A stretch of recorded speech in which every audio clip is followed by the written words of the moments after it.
Subscribe करिए rising Uttar Pradesh को और दबाइए इस बेल आइकन को ताकि आप पाए यूपी की न्यूज अपने मोबाइल पर सबसे पहले। नमस्कार, आपका स्वागत है राइजिंग उत्तर प्रदेश के एक और फ्रेश वीडियो में। तो चलिए शुरू करते हैं आज के फटाफट खबरों को।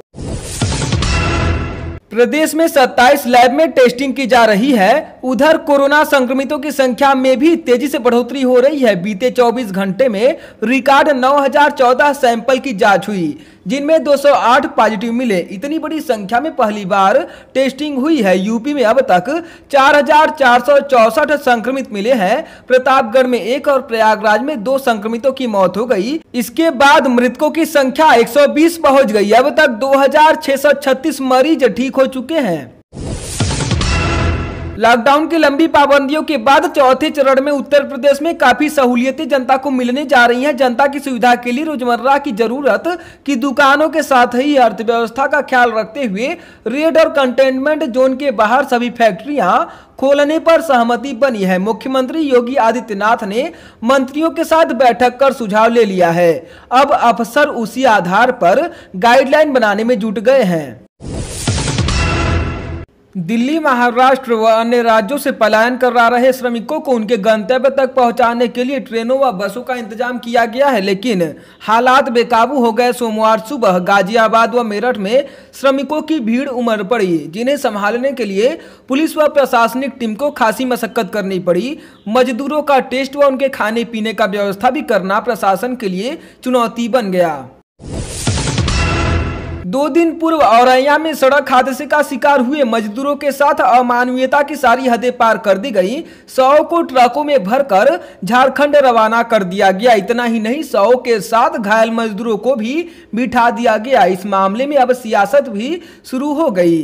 वहीं प्रदेश के उप मुख्यमंत्री दिनेश शर्मा ने मामले की जांच का आश्वासन दिया है। कहा, इसमें जो भी दोषी होगा उसके खिलाफ कार्रवाई की जाएगी।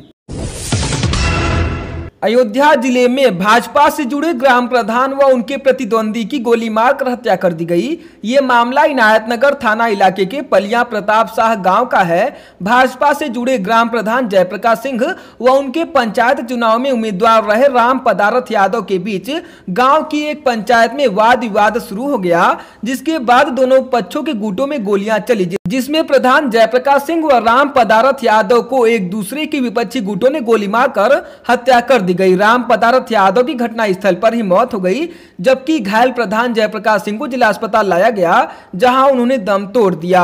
तनाव को देखते हुए गांव में फोर्स तैनात किया गया है। केंद्र सरकार कोरोना संकट काल में लॉकडाउन के बीच विदेशों में फंसे प्रवासी भारतीयों को स्वदेश लाने के लिए वंदे भारत मिशन चला रही है। इसी क्रम में एयर इंडिया का विमान लंदन से 82 प्रवासियों को लेकर वाराणसी के बाबतपुर एयरपोर्ट पहुंचा, जिसमें कानपुर, जौनपुर, भदोही व वाराणसी समेत कई जिलों के यात्री सवार थे। जब लोग एयरपोर्ट से बाहर आए तो उनके चेहरे पर स्वदेशी वापसी का सुकून नजर आया। प्रशासन हेल्थ चेकअप के बाद इन सभी को 14 दिनों के लिए क्वारंटाइन करेगा। लॉकडाउन के बीच दूसरे राज्यों से पलायन कर लौट रहे प्रवासी श्रमिकों के लिए कांग्रेस महासचिव प्रियंका गांधी वाड्रा द्वारा 1000 बस चलाने की पेशकश को योगी सरकार ने स्वीकार कर लिया।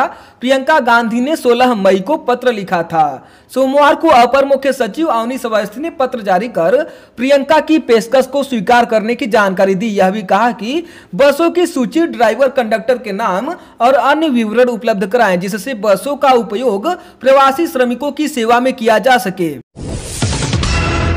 विवादित बयानों को लेकर अक्सर सुर्खियों में रहने वाले अलीगढ़ से भाजपा सांसद सतीश गौतम ने कहा कि लॉकडाउन के चलते जब मंदिरों के घंटे नहीं बज रहे तो मस्जिदों से लाउड स्पीकर से अजान भी नहीं होनी चाहिए। इलाहाबाद हाईकोर्ट ने भी लाउड स्पीकर से अजान को अवैध माना है। सांसद ने कलेक्ट्रेट पहुंचकर लाउड स्पीकर बंद कराने की मांग की। इसके बाद अब इस मामले में सियासत भी शुरू हो गई है।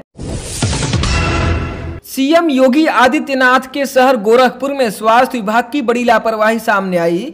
यहां नाम के धोखे में निगेटिव रिपोर्ट वाले युवक को बीआरडी मेडिकल कॉलेज में कोरोना वार्ड में संक्रमित मरीजों के बीच भर्ती कर दिया गया। वहीं कोरोना पॉजिटिव को टीबी अस्पताल के क्वारंटाइन सेंटर में संदिग्ध मरीजों के बीच रख दिया गया।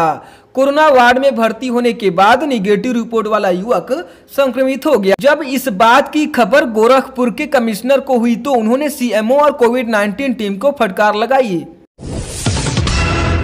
बॉलीवुड अभिनेता नवाजुद्दीन सिद्दीकी के प्रशंसकों के लिए खुशखबरी है। नवाजुद्दीन की corona virus test report negative आई है। हालांकि स्वास्थ्य विभाग ने नवाजुद्दीन व उनके परिवार के 3 अन्य सदस्यों को 14 दिनों के लिए होम क्वारंटाइन कर दिया है। अभिनेता नवाजुद्दीन सिद्दीकी मुजफ्फरपुर के बुढ़ाना कस्बे के रहने वाले हैं। अपराध की दुनिया से राजनीति में कदम रखने वाले पूर्व सांसद धनंजय सिंह की दबंगई का बड़ा असर हो गया। पूर्व सांसद धनंजय सिंह के खिलाफ अपहरण तथा मारपीट की रिपोर्ट दर्ज कराने वाले शख्स ने उनकी पेशी से पहले ही अपना कदम खींच लिया है। उसने कोर्ट में अर्जी देकर धनंजय सिंह के खिलाफ केस वापस लेने की अपील की है। राजकीय इंजीनियरिंग कॉलेज अंबेडकर नगर के निदेशक डॉक्टर अखिलेश कुमार मिश्रा को नियमों से खिलवाड़ करना भारी पड़ा। भ्रष्टाचार के जो आरोप उन पर लगाए गए थे, जांच कमेटी की रिपोर्ट में वे सही पाए गए। इसके बाद उनसे निदेशक पद का कार्य छीन लिया गया। समाजवादी पार्टी के राष्ट्रीय अध्यक्ष अखिलेश यादव ने कहा कि भाजपा सरकार के कारनामों से मानवता शर्मसार हो रही है। समझ में नहीं आता कि कोई सरकार कैसे इतनी अमानवीय हो सकती